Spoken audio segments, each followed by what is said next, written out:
Барлығымыз күнделікті қолданып жүрген Каспи банк, Каспи KZ арқылы мен де, сіз де кез келген адам ақша таба алады. Бірақ жай ғана ақша таппаймыз. Ол жерде мысалы кез келген адам жыл сайын пассив кіріс ретінде, яғни ешқандай жұмыс жасамай акциясын сатып алып қойса, өзімен өзі ақша түсіп тұратындай ақша таба алады. Басқалардың мысалы Каспи магазиннен сатып алған әрбір тауарынан кіріс бар, Каспи жұма бар. Солардың барлығының кірістерін сіз де, біз де өзіміз қалтамызға салып, яғни ақша таба аламыз. Бірақ бұл дегеніміз дәл қазір барлығымыз жүгіріп Каспи банктың акциясын сатып алу керек, Каспидің акциясын сатып алу керек дегенді білдірмейді.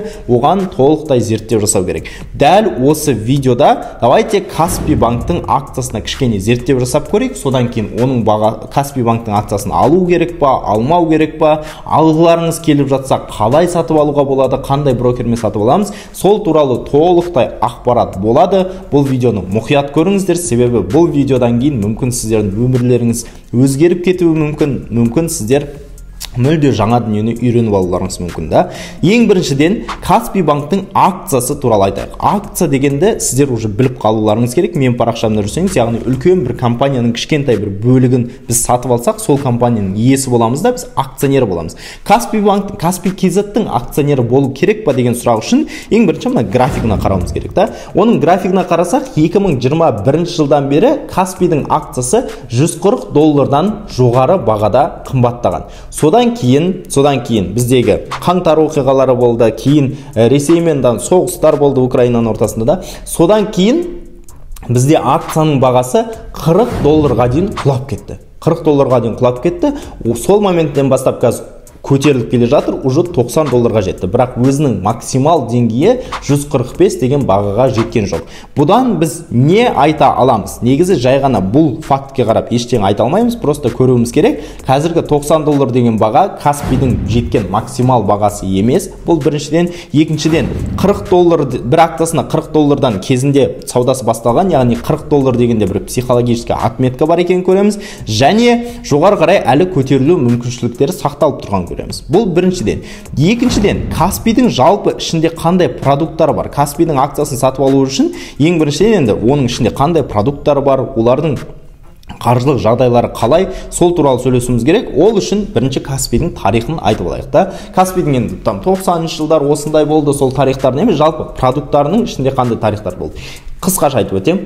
Егер де біз оны сізде, бізде барлығымыз көре аламыз, ол үшін IR, яғни ir.kaspi.kz деген сайтқа кірсеңіздер, сол туралы бүкіл акционерлерге арналған ақпаратты көруіңізге болады. Сол ақпараттарда былай жазылған. 2012 жылы Каспида e-wallet дейді, яғни электронный кошелек және bill payments, яғни ол біздің штрафтарды төлейтін немесе осындай әртүрлі дүниелер төлейтін сервис ашылған. 2013-2014 жылдары осы экспансия басталды Каспида. 14 жылдары Каспи бонус деген шықты, Каспи магазин шықты, 15 жылдары Каспи Gold шықты. Естеріңізде ма, барлығымызға Каспи Gold'ты бесплатно әкеп беретін кездер болып еді ғой да. Содан кейін барлығымызға бонус беретін дәл осындайлар шықты да. Одан кейін сол 2015 жылы Колеса KZ пен Каспидің ортасында мынандай ынтымақтастық болып, олар машиналарға автокредиттер бере бастады да. Одан кейін 2016 жылдары Каспи Red шықты. Каспи Red'ті 3 айға бөліп төлеу деген мысалы әлі қолданады да барлығы. 2017 жылы Каспидің мобильді қосымшасының ішінде картадан картаға ақша аудару деген, сосын нөмір арқылы ақша аудару деген Қазақстандағы ең алғашқы осындай технологиялар бола бастады. Каспи жұма деген шықты, Каспи карталар шықты. 2018 жылы Каспи QR шықты, банкоматтарда карточканы спокойно печатать ететін шықты. Одан кейін Каспидің бизнесқа қатысты Каспи Pay дейтін мобильді қосымшалары шықты. Одан кейін QR кодпен жіберетін әртүрлі. 2019 жылдары уже барлық қазіргі продуктлардың барлығы дерлік шығып қойды. Солардың барлығын қосқанда Каспидің негізгі үлкен экосистемасы бар да. Қазір қарасақ, Каспида мысалы біз где-то 1000-нан астам, кейбір деректерде 3000-нан астам дейді, 3000-нан астам әртүрлі төлемдерді, әртүрлі сервистарды қолдана алсақ болады да. Мысалы Каспимен біздің мемлекеттік электронды үкімет дейді ғой, бүкіл удостоверение, солардың барлығы, неке қию, машина сатып алу, солардың барлығы байланысқан, яғни өте үлкен экосистема бар Каспийда. Сол барлық экосистемалардың барлығы Каспийда 3 түрлі топқа бөлінеді. Біріншісі payments дейді, яғни платежи, төлемдер деген бүкіл Каспийдің бір отделы бар. Екіншісі marketplace деген бар, яғни ол магазиндер да, Каспий магазин. Үшіншісі fintech дейді, яғни Каспий QR әртүрлі осындай финансовый технологиялардың барлығы кіреді. Енді солардың жалпы нәтижелері қалай? Каспий осындай үлкен алпауыт компания, яғни сіздер дәл осы моментте Каспийдің қаншалықты үлкен екен және қандай бөлімдерден тұратынын түсінесіздер да. Енді осы бөлімдер қалай ақша табады деген сұраққа келсек, 2023 жылдың екінші кварталы, яғни бірінші жарты жылдығынан кейін да қарастыратын болсақ, олардың жалпы revenue деген қалай болады қазақша? Жалпы сатылымдар көрсеткіші, жалпы выручка дейді, сатылымдар көрсеткіші 48%-ға өскен, яғни платежидің да, ал бүкіл пайдасы платежидің 55%-ке өскен.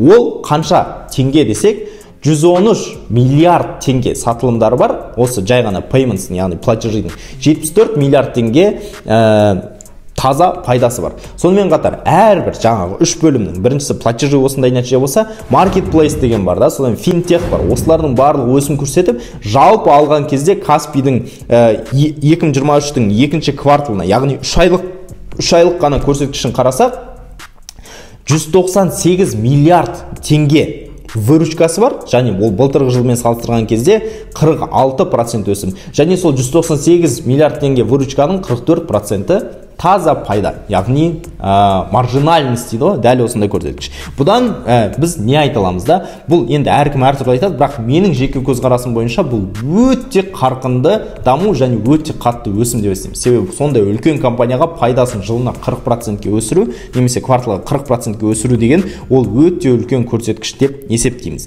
Бұл біріншіден, яғни менің пікірім бойынша, мен өзіме Каспийдің акциясын алар ма едім десем, мен осындай бүкіл структурасын зерттейтін едім, әр структурасын тауып жатқан пайдасын көреміз, өте үлкен пайдалары бар. Бірақ сонымен қатар Каспийдің мысалы андай опасный әрекеттер де бар, қиын әрекеттер де бар да. Мысалы Каспий өте қатты шығынға ұшырап қалудың алдында тоқтап қалды. Ему повезло, яғни Каспийдің просто жолы болып қалды. Қалай? Каспий 2021 жылдары Украинадағы розетка дейтін сервисті сатып алғысы келген. Және 2023-тің 14 мамырындағы жаңалыққа қарасақ, ол прям розетканы сатып алуына бірнеше апта ғана қалған болады. Яғни сол кезде розетканы сатып алса, ол осы соғыстың кесірінен, одан кейін сол кезде соғыс болды, соғыстың кесірінен ол дейтін бірнеше миллиондаған долларын просто так жоғалтып алатын еді, үлкен шығын болатын еді. Және осындай енді сондай үлкен гигант болғандықтан, инвестицияны өте көп жасайтын болғандықтан және өте қатты экспансияның режимінде болғандықтан, Каспийдің осындай бір қиын іс-әрекеттері, яғни инвестициялық кейбір қателіктер болып қалуы мүмкін, бірақ осы қателіктердің алдын алып қалдық та. Жалпы дәл осындай моменттер бар. Сонымен қатар, енді Каспийдің ары қарай қай бағытта дамып жатыр деген қарайтын болсақ, ол үшін біз Каспийдің қандай компанияларды сатып алып жатқанын көруіміз керек та. Мысалы, кезіндегі өте танымал Каспийдің сатып алуы Santufay деген компания болған да. Естеріңізде ме? YouTube-та реклама шығатын еді. Santufay дейтін, яғни бір жерден екінші жерге авиабилеттерді сатып алатын сервис. Каспий соны сатып алды да, Каспий Travel шығарды. Magnumмен бірігіп, E-Magnum деген шығарды да сервис. 75 миллион доллардың шамасында дейді. Дәл сол E-Magnumға қойды. Яғни сол сервисті өте қатты дамытты. Қазір мысалы біз Каспий арқылы Magnumнан заказ берсек болады. Және тағы да бірі соңғы уақыттарда енді уже келісіліп қойған Колеса Group деген, жалпы біздің Колеса Групптың ішіне Крыша KZ, Колеса KZ барлығы кіреді. Соны 88,5 миллион долларға сатып алып жатыр. Яғни Каспий осы бағыттарда өте қатты дамып жатыр. Және Колесаның арқасында мысалы Өзбекстан, басқа нарықтарға да шығу мүмкіндіктер бар. Сонымен қатар сіз білеміз, біз Қырғызстанның банкімен де Каспийдің ортасында нөмір арқылы переводтар жасауға болады, және осы бағыттарда да, яғни біздің регионда Каспий қатты дамиын деп жатыр. Бірақ соған қарамастан бізде осы видеоның заголовогында, яғни осы видеоның видеосында Каспийдің акциясын сатып алмаңыз, немесе Каспий банк арқылы қалай ақша табуға болады деп айтылды ғой. Біз бұны қалай айтамыз? Егер де осы айтылған дүниелердің барлығын қарасақ, Каспийдің акциясы өте жақсы сияқты көрінеді, да?